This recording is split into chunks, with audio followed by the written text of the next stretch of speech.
Wow, that is loud, right? That was better than I thought. Okay. Hey, everybody. Still, I forgot. Okay. Hey, everybody. Welcome to episode 62 of The Virtual Couch. I'm your host, Tony Overbay. I am a licensed marriage and family therapist, certified mindful habit coach, husband, speaker, writer, father of four, and creator of The Path Back, an online... Ultramarathon runner. Oh, I forgot that one, huh? Ultramarathon runner, and creator of The Path Back, an online pornography addiction recovery program that is helping people overcome the perils of pornography addiction. I don't think I say perils in the normal opening. But if you or anybody that you know is struggling with pornography addiction or compulsive sexual behavior, please visit pathbackrecovery.com, and there you will find a ebook that gives 5 ways to help, or 5 excuses that people make when trying to overcome pornography addiction. Again, that's pathbackrecovery.com. So a live opening read of the episode number of The Virtual Couch, I think maybe for the first time, with my guest. My guest today is Jonathan Alba. Jonathan, how are you doing? I'm doing well, Tony. Okay, and this is on the YouTubes, the internets. The kids these days can see this, right? So the Facebooks. That's right. And so I told Jonathan I was challenging myself to do that live opening. It's not that everything is scripted, but I think I do kind of look at the same paragraph that I've had since day one of that little opening. So that was a little more awkward. I've listened to the podcast so much I can almost say it. Okay, so I love I get to speak a fair amount, and there was someone that announced me recently. You know, the little intros are always so awkward for me because I don't know, they're saying all this stuff that, you know, from your bio or whatever, and she literally like recited that out, and it was like, you know, done in a very monotone way, so it was kind of funny to hear that. A little slower probably. Yeah, exactly. Oh, I know. I told that I talk really fast. So today, you're not a fast talker, right? No. No. So maybe we can balance each other out today. But Jonathan is on. Jonathan is extremely, he was saying before that, I don't think I'm that way, but he's extremely well read. He's one of these guys that every time I bump into him, hey, did you read the book about, you know, whatever? And I used to do a little bit of that. Oh, yeah, I've heard of that one. And now I'm like, no, Jonathan, I haven't read that one. But Jonathan sent me a text that was a link to a podcast it's the TED Radio Hour podcast, and the episode was called Turning Kids into Grown-Ups, and he said, I think it even said, this is right up your alley. And so I trust Jonathan, so I listened to it on the way home after work one day, and it was like, oh, I'm in. I'm really in. And this is based on a book called, I'll raise it to the camera, How to Raise an Adult, Break Free of the Overparenting Trap and Prepare Your Kid for Success. Ebook available. Ebook available, right? And it's by an author named Julie Lythcott-Haims, and it really was right up my alley, because I'm dealing with so many people, and I'm just gonna throw a real quick little thing here. We'll get into more of this later. But I think even earlier that day, I think I just had almost, again, on a daily basis, I work a lot with couples and individuals, but I get teenagers, and most parents send their teenager to me and basically just say, fix him. Yeah. And the fix him part is, hey, help him understand that what we want for him is what he needs to want for himself, he or she needs to want for themselves. And I think that this book kind of just addressed that. So tell me, Jonathan, why did you like this book? So what got me onto the book was I came late to the Virtual Couch podcast, so I was just binging them. Oh. I was just going through and listening back to back to back. That makes me uncomfortable to hear when people tell me that. I don't know why. Yeah. No, I did. I was just going back to back.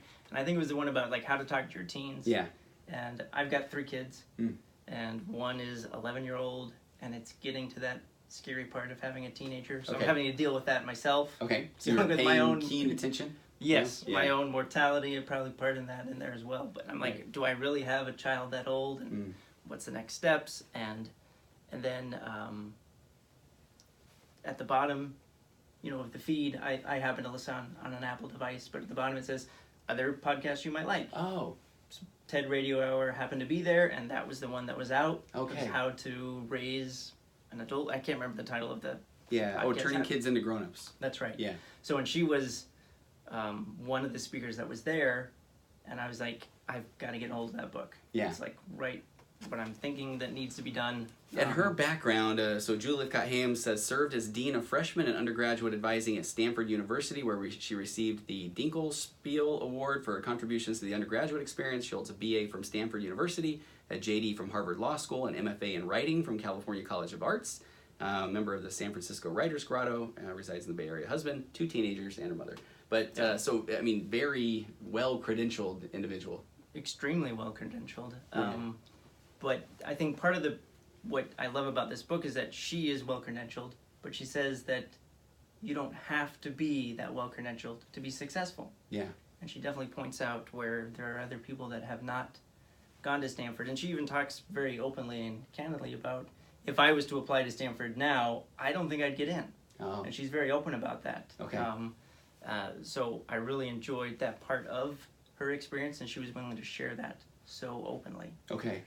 The other thing is basically, she talks about how parents can be too involved in their child's life, and to kind of just say, okay, you need to kind of let go.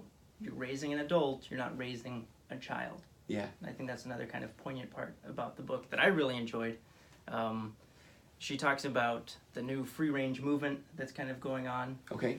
Utah has recently passed a law to kind of make it more difficult for someone to be prosecuted if they let their child go to the playground. Well, and she has an anecdote in the book that says, I think it was a 10-year-old and an 8-year-old would regularly go to, I think they said the library and 7-Eleven, and then these parents were well aware that that was what was happening, and someone saw the 10 and 8-year-old out on the street, called the police. The police involved Child Protective Services, and they wanted this mother to sign a safety plan that said that, I think that basically that, hey, we're not going to continue to let them roam. Yeah. And the mother wouldn't do that, and so big legal battle. Right. Yeah. It all ended up well in the end, but it's where, and I mean, the first thing that she tackles is, okay, 99.9% of the people that you meet that are strangers don't want to do any harm to you at all. Mm. And are we teaching our children the right thing by saying, be afraid of strangers? It's, okay, you need to teach them to be cautious, but not to be afraid. Okay. So I really enjoyed that part as well. But then, she very simply gives you a list near the end of the book and kind of says, okay, these are some things that you want to be kind of looking towards to what your kids can do at these ages. Okay. Do you want to kind of jump in there? Yeah. While you're finding that in the book too, we didn't set this up as, we will debate. Now I will take the side of, oh my gosh, everyone's evil, and Jonathan will take no, everyone is good, because I understand the dilemma. I mean, I have 4 kids myself. One is now in the 20s, but the others are teenagers, and I can go back to the days of riding barefoot, on my bike and being gone for hours and just play. And I hear often where people do look back to those as the good old days, and I completely understand that. I try to encourage my kids to kind of go out and do more of that play, or did, but then as the parent, I guess you do hear enough of the stories of the abductions, the whatever, right? You definitely do. You start to feel like I am an irresponsible parent if my kids are going to walk. And we got a convenience store a quarter of a mile away from my house. And I mean, that's like a big deal. When you get there, I want you to call, I want you to wear a webcam the whole time, maybe a GoPro. We're going to track you on the GPS device. When you hit the intersection, my kid, I think is his voice has already changed at this point. We're like, trying to micromanage that, him going to the convenience store. So I get that. She talks about how to set them up for success in that, okay, the other day, for example, we were at the store. We needed to find an item. Mm-hmm. So I said to my 11-year-old, okay, I'm watching the other 2. They're having fun in the toy aisle. I need you to find this for us. Okay. So I'm there in the store with him. The others are there. I know he's not going to be very far. I knew there was an employee nearby, but I'm like, okay, I need you to find this item for me. Yeah. And I said, so that I know if you're ever at a store or out somewhere, you know how to talk to people. Okay. So now in a safe time, we're going to test this out. We're going to try it. He was resistant. Was he? Okay. He was. Did he find the item, Jonathan? Why do I have to do that? I don't want to do that. Can't you do that? All the same things. Right. No, you need to go do it. We're going to work on this, and I just need to know that you can do that. Okay. He did find it. He did. He came back. He said, Dad, it's right over there. It was right behind you the whole time. I'm like, I know that it was behind me. That wasn't the point. I needed you to know that. And I have to tell you, the author, Julie Lythcott-Haims, also talks about that part of, I was going to jokingly say, and then you rewarded him with a trophy, a weekend at Disneyland, copious amounts of snacks, right? No, it was good job. Okay. Although if you've listened... That's right. The nurtured heart approach. Exactly. It was not a good job, but as I am very pleased that you found that item, that shows me that you are going to be a responsible adult. Exactly. Okay. All right. Exactly. I used a Canon moment, I believe. Yeah, well done. That's right. So let's get, all right, so she does lay out these, here are these kind of, she says that these are a great set of expectations with which to start. that are age-appropriate things that she says that this is the way to raise an adult. And I just have to throw out, maybe this is my ADD moment of I got to get this out there. I was told long ago by a friend, and I really liked this advice, where he said that you're moving from when your kids are little, that you're the coach, and then as they get older, by the time that they're 18, you are the manager. And if you know sports analogies, the coach is in there calling plays and substitutions, and the manager is kind of saying, hey, I'm here to support you. I can. We're looking at a salary cap. I mean, if you need more players on the team, that sort of thing. But you're the one that's actually doing you're in there playing. You're coaching, right? And I think if to just kind of riff on that, to go a little further, she's saying don't wait till they're 18 to become the manager. Right. It's a transition, right? It is. It's a long transition. But this is just kind of some basic things that you can hit at certain ages. I mean, for example, like ages 2 to 3, putting his own toys away. His or her toys away. Yeah. Can they do that on their own? Do they know where they go? Can they do that? And I know already I work with enough parents, so I'm doing the parent coaching where parents at times, and I think this is because we are so busy. Everybody is so busy and maybe overscheduled to a point where it's like, okay, I don't have time for them to put their toys away, so I'm just going to do it for them, and they will do it some other day. It's easier. Just let me do it. It's easier. Yeah, that's a theme that we're going to keep going throughout the book, right? It's easier. Whether it's homework, whether it's whatever it is. Exactly, and it's easier because I've already done it. Yeah. I mean, we're at a swim meet. My kids swim. Yeah. And we take like a canopy. We've got snacks. We've got activities. It's an all-day event. Right. So there's a lot that we hike out there, and by the time we're done, they're tired. We're tired. We've been in the sun, and my wife and I have looked at each other and said, "It's just easier. Can we just take it to the car? We'll make them do it next time." Okay. And after reading this book, it's like, nope. Okay. We are not carrying it out. This is a family thing. We all came. And you're going to hear the protests. We're going to all clean up. And they're like, but they're going to whine and complain. I'm like, that's okay. Okay. We're raising their adults. Job. That's right. Okay. All right. So putting the toys away. What else? Another thing, 2 to 3, dress themselves. Him or herself. Can they dress themselves? Might need a little assistance, but can they do that? Some of the funnest things I remember from when my kids were little were what they would wear. We had one daughter that would just always wanted to wear a bathing suit over her clothes, one that would wear a little princess dress, one that wore a tiara. You can tell I had 3 girls, right, before the boy. And I remember this being one of these epiphanies for me where I think at times my wife and I wanted to say, she can't go out with a bathing suit over her clothes. And then it's like, who cares? That's right. Yeah, so dress themselves. There's very few times in your life where you can. Without being take advantage picked up of and put into a... That's right. Fair point. Okay. So that's one to do. Like 4 to 5. And this kind of goes back to when they're out, they're out. Do they know their full name? Do they know their address? Do they know their phone number? Yeah. If they're in a situation where they need to, can they make an emergency call? Okay. They should be able to do that at 4 to 5. That is good. I remember preschool, I almost did it where I was about to give away my address, my home address, but in the preschool, this Mrs. Moore, who was amazing, they would learn a song to their address, and we still to this day can sing it. That's great. Yeah, it was a lot of fun. I almost did it again. And real quick, I want to say too, on the list back to 2 to 3, I just have to do this to get it out of my head as well. Clear his or her plate after meals. So typically that's the job of the father to clear the plate, right? Whether it's the extra fries or the chicken nuggets or whatever. But I always thought it was my job to make sure that they did it. Okay. That's what. Fair point. That's all right. My wife is like, okay, I cooked, you got to clean up. All right, kids, get in there and clean up.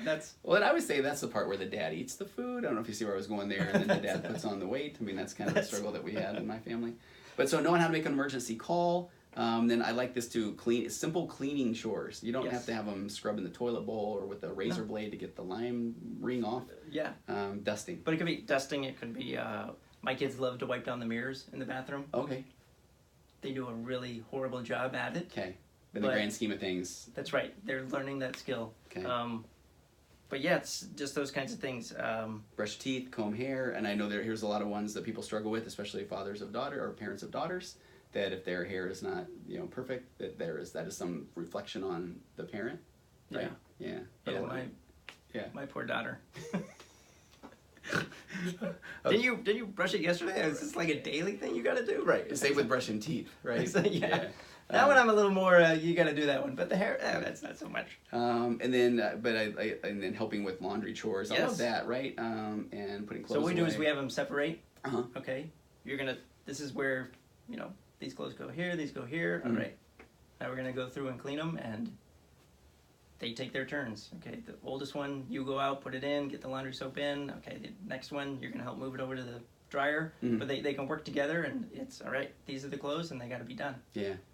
And I want to, there are going to be people that are going to be listening to this podcast right now and thinking, oh my gosh, I'm horrible, I've messed up, I've never done these things. And this is just, as you said, these are a great set of expectations of which to start. Yeah. Now we'll introduce the concepts of previous podcasts of if there is some guilt coming on now because you have maybe overparented, or some shame saying that you were a horrible person, not productive. That's exactly right. Yeah. You can always start now. Yeah. But I don't, my 11-year-old, he's just now getting into this. I mean, he did little toys, like put his clothes away. He always had to clean up after himself, but he's getting more and more of those responsibilities. And I'm looking at this list and my own self kind of going, does he know how to do that? Okay. Maybe that's something we need to cover in our next kind of family meeting. Yeah. So. And also I can hear my wife's voice in here where there are times where my kids do feel a bit overwhelmed, maybe because of the amount of homework or things like that, and where she does jump in and we want to help with things like laundry and that sort of thing. And I do like something she says. She always says that a lot of people say if you don't do these things, then your child will. And I think the author even addresses this where she says you basically assume the worst and they're going to be some derelict living in a van by the river, but they will, my wife said eventually my daughter went to college and she has some basic laundry skills, and then she flourished in doing her own laundry. So it's not the point that if you don't have them doing their laundry 3 times a week from the time that they are 5 or 6 that they'll be miserable failures. Yeah. Right. And she shares some great stories about people that are going to Stanford that don't know how to. There was a package that arrived, and they could not figure out how to get the package up to their dorm room. Wow. I mean, simple things like that, where these kids are being sent out into the world unprepared. So that's kind of just the marker of, okay, can they do their own laundry? Yeah. She even shares stories of people who are attending West Point. Oh. I mean, and parents are making phone calls to commanders. It's like, that just doesn't happen. Yeah. Sorry. Okay. So another great, age 6 to 7. So you can have them start help with cooking meals, and that could be mixing, stirring, even cutting things with a knife. She says a dull knife, but and then put the groceries away, wash the dishes.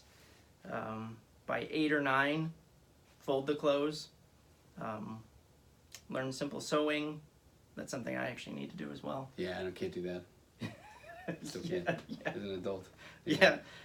Read a recipe to be able to prepare the meal. So you're kind of just, it's those baby steps. My ADD moment is I'm thinking of that Bill Murray What About Bob? movie. What About Bob? Baby exactly. steps. Those baby I'm steps. baby stepping. I'm doing the work. That's right. But it does take a lot longer. I've prepared things with my kids. Yeah. And my wife is like, man, that meal took forever. I'm like, that's because the 3-year-old was in there doing most of it. And he really enjoyed that. So when he became 5, he knows how to make muffins. Okay. From a box.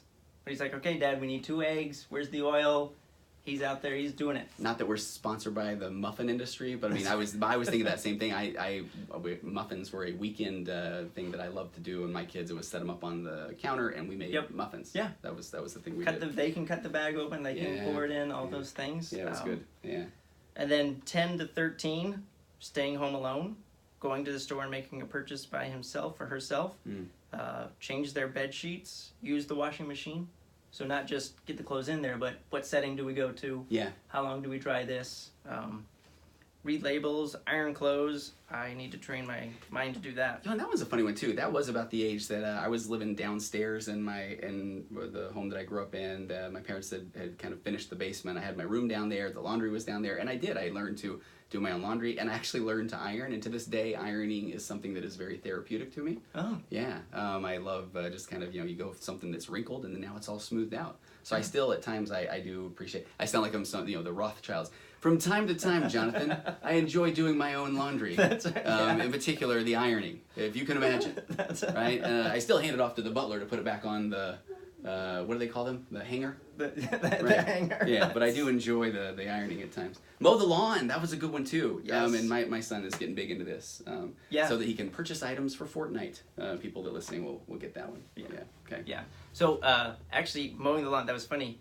I had my 11-year-old out. He's mowing the front lawn, and this gentleman drives by in his pickup truck, and he stops to tell me that it's dangerous to have a kid mow the lawn. Okay. I didn't know. I was kind of, he's either going to tell you well done, well done, No. Dad, or it was going to be he could cut his foot off, Yeah. right? So Yeah. he's like, be careful. That's dangerous.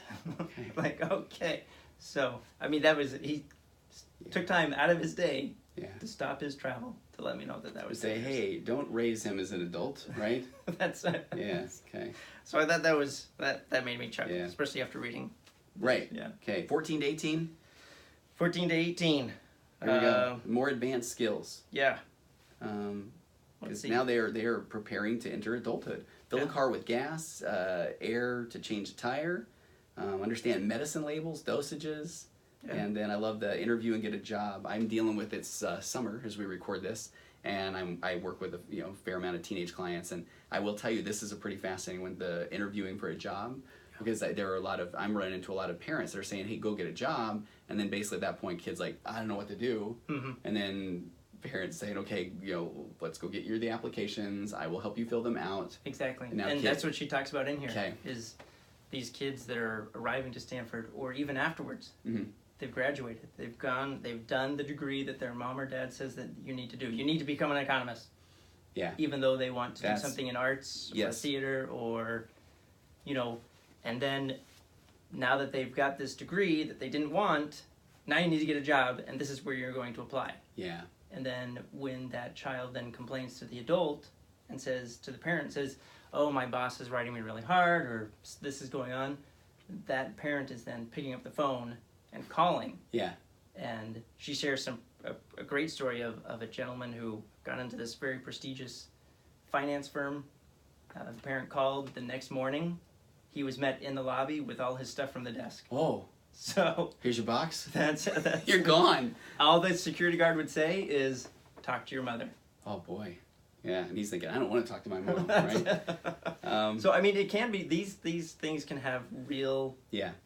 effects on the next generation that's coming up. Oh, that's where the soapbox, like that's the part where I was so grateful that you pointed this whole the podcast, the book to me, because I'm sitting here thinking, okay, when I get that guy on my couch eventually, he's when we dig down to the core, he's gonna say, by the way, can I tell you I never wanted to be an accountant? Right? Or the attorney or the yeah, doctor exactly, or yeah. whatever it is. And it's not that these kids are getting jobs that aren't going to be successful. Right. That aren't going to have the potential to earn lots of You bet. money, Right. but they're not finding any fulfillment Yeah. in what they do. And that, and this is, again, I'm coming from someone, I did 10 years in software and it was financially lucrative, but that was not my passion at all. Yeah. And now this is, oh my gosh, so if people are toiling away in the jobs that they just never wanted to do, at least start the ball rolling with thinking about what really does, what are you passionate about? Couple of things before we even move past that. I like this quote where, she said, this is kind of what we were joking about a minute ago. She says, whether a child's learning to ride a bike or doing his own laundry, still viewed through the limited binary lens of either triumphant or fumbling adulthood. The looming question is not, is my child happy, but is my child a future president poised to save the environment, or a future stoner poised to watch his 5th episode of House of Cards in a row? And it's like to those extremes, right? Yeah. So if they aren't taking all the AP classes and in honors English and doing 800 hours of volunteer work, playing 5 sports and lettering and whatever. Yeah, then playing the piano because you've got to have that on your resume. Right.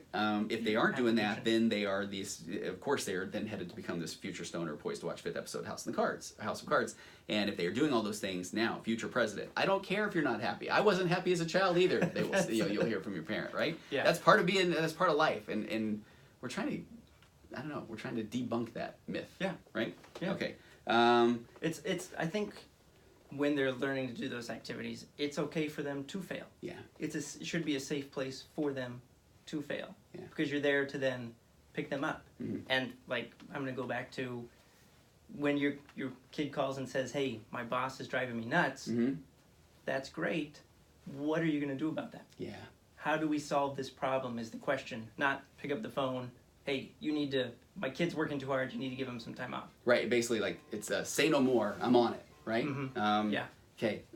So, and this gets me back to another soapbox moment of that is where I don't want you to think that we're also saying that, hey, if your kid doesn't want to play even try the piano at 12, okay, no problem. I mean, you're still the parent. I mean, you can still say, I think it would benefit you to take piano lessons, and then we aren't going to try to tell them that they're buffoons if they don't want to do it. I mean, that's where I still go into, we've got multiple kind of things at play here. We've got the nurture heart approach, which I love, which is still trying to build this inner wealth. And we've got the concepts of EFT, emotionally focused therapy, which is we want our kids to feel like they can come to us and talk to us, and we're not going to tell them they're idiots. Yeah. We're going to respond with empathy. Yeah, so my boss is a creep. It responds instead of like, say no more, I'm on it. It's like, okay, tell me what's going on. Man, that is tough. That does sound hard. Okay. And right, and then it's, and then how do you? Okay, that's the problem. How do we then solve it? Yeah. And even give them advice. Okay, this is what I've done in the past, but ultimately it's got to be up to them. Exactly. To go to that individual. Yeah. Here's the part where I think parents are going to say, oh, I've had this conversation, especially with teenagers, where the teenager says, what am I supposed to do about it? And then parent will say, well, I mean, it sounds like, there's not a lot of options. You kind of have to go to them and say this, or you're kind of, I don't know, not that you're stuck, but here's what you need to do. And then teenager says, I don't want to do that. And then parent says, okay, well, not a lot of options. And then teenager says, okay, you're not helping me right now, And then parent says, there's really not, I mean, you kind of need to go to the teacher, or you need to do this, or you got to turn the assignment in, whatever it is. And then teen says, yeah, I don't want to do that. And then it's like parent says, okay, I don't know what I can do. You're not helping me, and I'm telling you, there are people right now listening that I guarantee have had that conversation over and over. Yes. Yeah. And that's the time where I feel like it's almost, that's the power battle, where a teenager then eventually is trying to wear the parent down, where the parent finally says, fine, I'll talk to your teacher. Yeah. Right? Exactly. Yeah. No, because at that point it's going to be easier for you. Yeah. And then you're finally like, fine, I'll talk to him. Yeah, exactly. Yeah. Okay. Did we get through all of the, now we're on to preparing to live on his own. Yeah, so that is going to be, can you make a doctor's appointment, dentist appointment? How often are you supposed to go to the dentist, to the doctor? Having a basic understanding of finances, being able to manage a bank account, that can be really big. Yeah, I feel like I hear that one often, and I'm not trying to say I'm experiencing this because I know, my kids are wonderful, but I think that is a part where it's almost like I hear people say, the 20-something, the teenager, hey, I'm out of money, and then kind of like, all right, parent, now that's right. Inject money into my account through your magical money machine, right? So I think that's kind of interesting. She has a, Lithcott Hames says, I love this quote too, we speak of dreams as boundless, limitless realms, but in reality we often create parameters, conditions, and limits within which our kids are permitted to dream, with a checklisted childhood as a path to achievement. That one spoke to me because she talks about, we say, hey, you can be anything you want to be. As long as you're these three things. Exactly. As long as you go to a prestigious school, get a very good degree, become an attorney, whatever. But within those realms, dare to dream. Limitless. Right? Exactly. Limitless possibilities. Exactly, right? And she says as long as you don't leave the state. Yeah, right? And she says she sees this inability to disengage from a parental standpoint as a side effect of prevailing fantasy among parents that the right college education will secure a child's comfy seat in the upper middle class tax bracket, and then parents become so focused on that that they are willing to trade in the joys and self-guided discoveries of a rich childhood for promise of a security in the far-off future. And this is what's fascinating here. She says refers to a 1999 study by Stacy Bergdale and Alan Kruger suggests that graduates of 100 or so moderately selective schools had on average the same income 20 years later as graduates of the elite colleges. Yeah. So even this, like, they have to get into this prestigious university 20 years later. I have to go to Stanford. I have to go to Berkeley. Yeah. I have to where go instead, to... I don't know, I don't want to insert a college that then we are going to say is less than, but college that is not that 20 years down the road, financially not too far off. Yeah. But I mean, she really does go in, she's got a whole chapter about the college admissions process, how much that has become a dog and pony show, essentially. Yeah. And she doesn't hold back on her views of U.S. World and news reports. And that's their biggest money making. Oh, the rankings of the... Yeah, the rankings. And the games that different universities play to increase their role in that. So it's no longer about educating kids, it's about, okay, how do we get more prestigious? Okay, so we get how do we move up this list? Yeah. We're at 20 this year, we got to get to 18 next year. But she says, okay, you let your child, they need to be able to the one to fill out that application. They need to be to start to look and see, okay, these are the schools that I think would be best for me. Because in my own experience, I went to a JC. Okay. Small school, loved it. I had access to my professors at any time. Yeah. I then transferred to a very large institution that was a great institution, but it's a bureaucracy. Mm. The professors there aren't about teaching, they are about publishing articles. Okay. You need a letter of recommendation, good luck. I mean, at the JC, I need a letter of recommendation. I had a very good relationship with a professor that could write a much more personal letter of recommendation that was wonderful. Okay. But you go to those other schools and it's different. So you got to find what's going to work best for you. Yeah. Because there's so many different schools out there. It could be a small school. Big school, it doesn't, find the one that's going to be best for you. And I run into a lot of just where parents said, hey, this is where I went and I want you to have that same experience. And I can appreciate and understand that. And again, I don't want it to sound like we're basically saying, hey, parents suck. Like, don't listen to your parents, kids. I mean, it's not that. I mean, there's still a way to kind of present that information that doesn't make the person feel like they are, again, limited to these parameters, conditions, and limits from which within where our kids can dream, right? Yeah. Exactly. I get just very real examples of people who want to go to, maybe they don't even want to go to college. I mean, I had a client once who wanted to become a auto mechanic, and parents weren't on board with that. He wanted to go to a trade school, or I've had multiple clients that want to go to beauty school, or want to go to art school, or want to go to culinary school, but are kind of told, hey, that's not a good idea, because you might not ever become wealthy if you don't, if you do those things. And then where then kid feels like, I guess I don't want to do that. And now 10 years later, they're the accountant. I've bagged on accountants twice. Accountants are wonderful. I love my accountants. They're amazing. So, and I think we bagged on attorneys too, right? Yeah. Yeah. My bad. Okay. That's okay. Yeah. They'll do fine. Exactly, right? I want to the attorneys at least. That's right. I want to get to, okay, so we talked about that. Here we go too. Okay, Lithcott-Hames demonstrates overparenting doesn't merely threaten a child's future income, also does enormous psychological harm. She cites a 2011 study by sociologists at the University of Tennessee at Chattanooga that found a correlation in college student questionnaires between helicopter parenting and medication for anxiety or depression. One researcher at a treatment center for addicts in Los Angeles found that the rates of depression and anxiety among affluent teens and young adults correspond to the rates of depression and anxiety suffered by incarcerated juveniles. Another study suggested that overparented kids are less open to new ideas, and also said that they typically have less satisfaction in life. So her message is, in essence, they need to be able to try and even fail. When they fail, look around and they look around for a parent to bail them out. They need to hear the words, "You need to figure this one out for yourself." Again, that's with a parent there to help. So I don't want to. Again, we're not just talking about, just set them. There you go. You're 10. Good luck. Right? Yeah, that's right. And that's where I go back to my love of this emotionally focused therapy, this EFT. And I think I want to say this in every single podcast, where I get the teenager who says, hey, my parents say, hey, champ, you can come to me with anything. Anything. Wreck the car, get a bad grade, I want to be an auto mechanic. Yeah, and it's like, oh, are you kidding me? Like, with all that we've done, and you're going to let us down by wanting that? Like, and then... Anyway. All the private schools we sent you to. Exactly, yeah. And then it's like, and then a week later, it's like, hey, champ, you can come to me with anything, right? I mean, the teenager's like, oh, no, I can't. I will filter the information that comes to you of, exactly. Hey, I was looking at this prestigious school. Can I get $50 for, the weekend? Oh, yeah. The parent will say, because he just said, I'm looking at this prestigious school. Yeah. So then we get in this world of then, hey, I hear the parents say, the teen never opens up to me. The teen says, my parents don't understand me, and, so on and so on. Okay.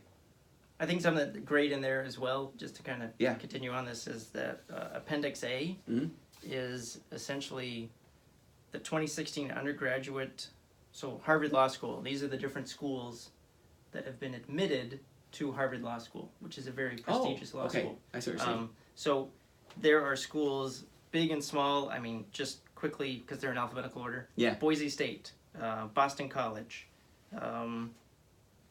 Carnegie Mellon.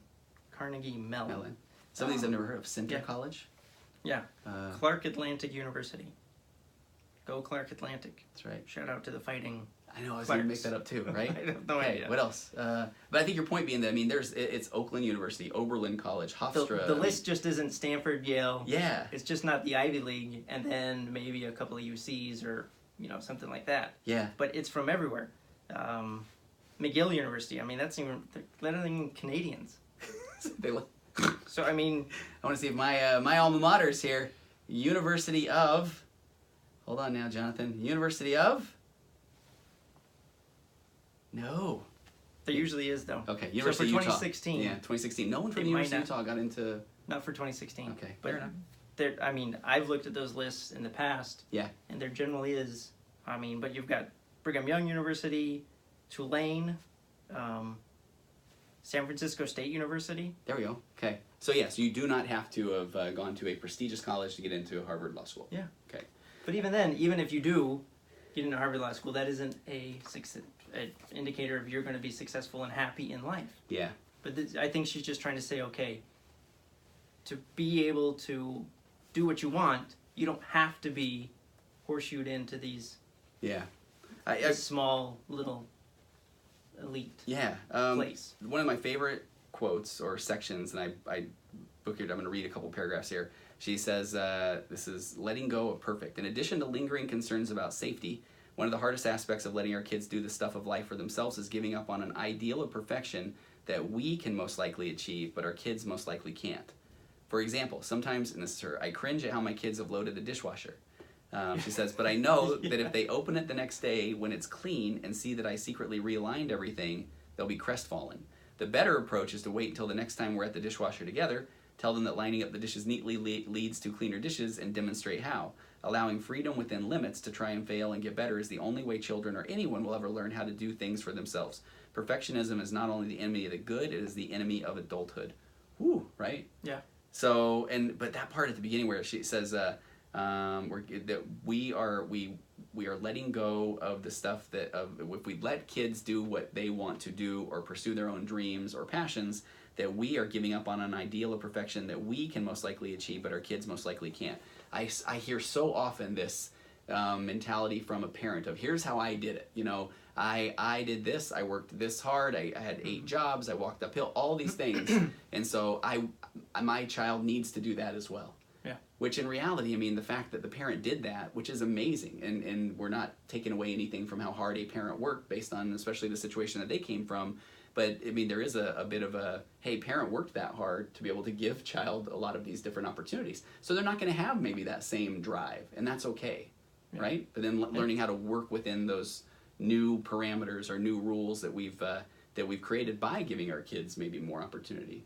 But then if they aren't willing to put in the sacrifice that we were, it doesn't mean they're a horrible person. And that's the part that I hear often. And the part that I got out of there is that something like loading the dishwasher, low stake, Yeah. high rewards. Okay. Because they feel like, okay, I went in, I loaded that dishwasher, the dishes got clean, I feel like I accomplished something. Yeah. And then you can come back and just lovingly say, okay, great job. This is how we're going to make that even better. Yeah. Okay. But We're I like gonna how she line the said, plates up a little bit this way, that way they get a little cleaner. yeah. We're going to put in all the forks and knives upside down. The cups need to, whatever it is. But it's that low stakes, they're dishes. Yeah. If you have to, you run it again. Well, that's why if she opens it up and High sees, rewards. sees that the mom readjusted everything. I love that, crestfallen. Mm-hmm. And I have to tell you though, one of the coolest things I get to see is when my dishwasher's open and my dog runs over and licks all the silverware. Nothing makes me happier and nothing frustrates my wife more, to see that. She also has this is pretty deep, I think. She talks about a woman named Rachel began to construct a new life. After being sober for a year, she went back to school, completed her undergraduate degree in psychology and neuroscience at Los Angeles University for a total of only 3 years in college, but she no longer got straight A's. Here's what she said. As a daily drug user, I still always managed to get straight A's. That was very important to me and my ego. When I went back to school, I got my first B in ethics of all things, and I had this moment, wait, I'm sober and I'm getting a B, which I always thought of as failing, which I thought was just so wild. She said, then it hit me. I'm okay and I can live with this. I don't have to be perfect. Perfectionism is so wrapped up in self-loathing. I mean, that one I thought was amazing. She, of course, went on to get a master's in nursing at UCLA, going for her PhD. But tens of thousands of years ago, she said, young kids were learning to fend for themselves and provide for their families.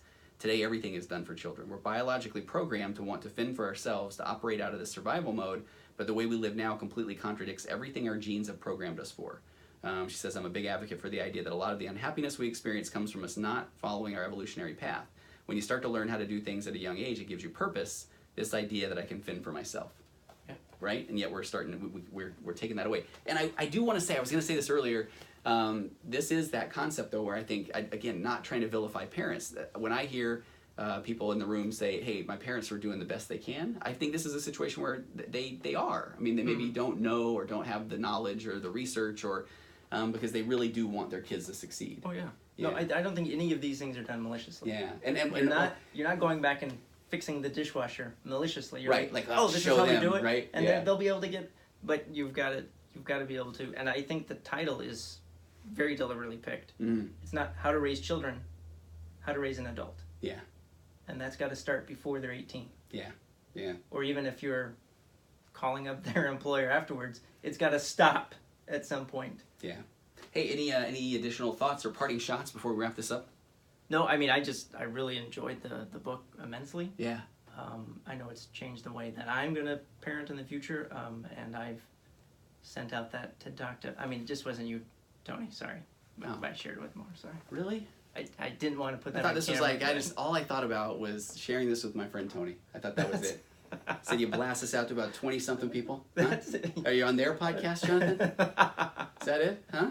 Okay. Well, I do have an 8:30. Okay. Okay. I think I had two other quick Okay, here's another quote she had. Parents protect, direct, and handle so much for their children today that we prevent them from the very growth that is essential to their development into adult human beings. I guess that was pretty much what we talked about for the last 30 minutes. I think it's a great. Right? We could have just read that and then. I know, right? Signed off. There was one other thing where there was a quote from a psychoanalyst, John Gatto, that noted it's not the parent's job to raise a doctor or a lawyer or a senator, but to raise a child who can live independently. So, is that a mic drop moment? I think that's. Okay. Jonathan, what a pleasure to have you here. I realize now I didn't do any of the business up front, which probably people are happy about. But, if you kind of look in the background here, I've got a nice display of the Eli's Extracts All Natural Shaving Cream, organic. You've used that, right? I did. Right? I did. That's a prop. Oh. Okay, he did it well, though. Yeah, it smells amazing, right? Yeah, Jonathan, you used Eli's Extracts, didn't you? I did. I got a hold of some. Yeah. And it was an experience. Okay. I'll tell you that. You're going to get another tub for being a guest on today's show. So we'll save this for the next time on Book Club. I want to hear more about your experience, right? Definitely. But it was amazing. No, I mean, it really, you open it up and the scent hits you. Mm-hmm. And it smells great. I think I had the Bahama. Antigua.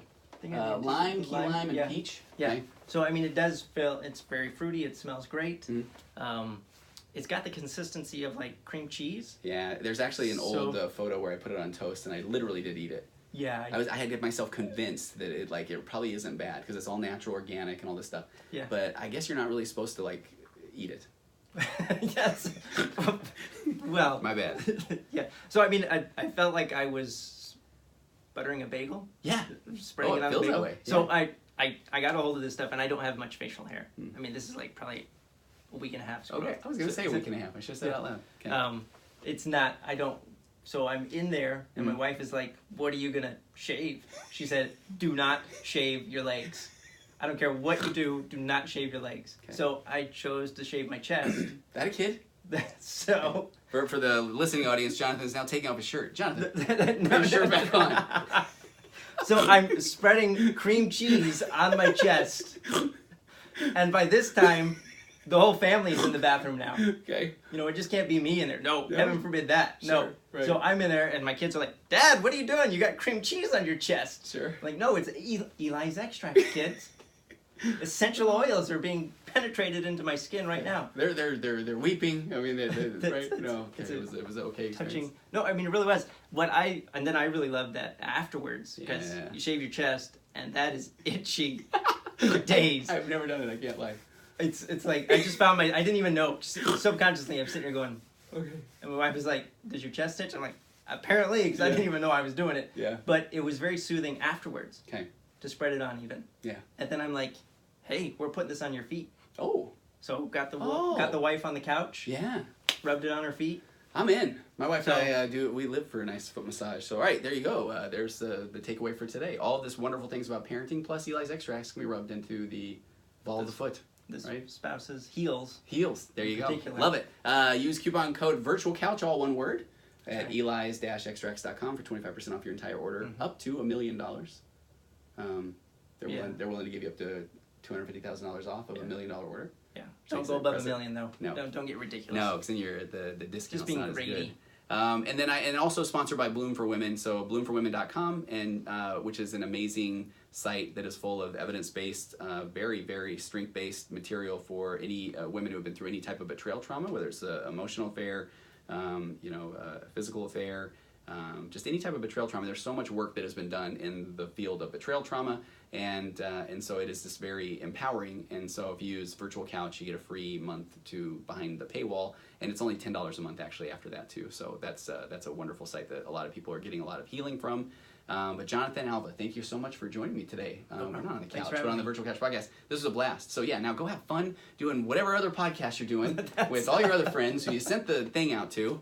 I guess I won't feel as special, but thank you for bringing up the book. The book again is How to Raise an Adult, Break Free from the Overparenting Trap and Prepare Your Kid for Success, Julie Lithcott-Hames, and we'll have a link to that on the show notes of the site. And till next time, see you on the Virtual Couch.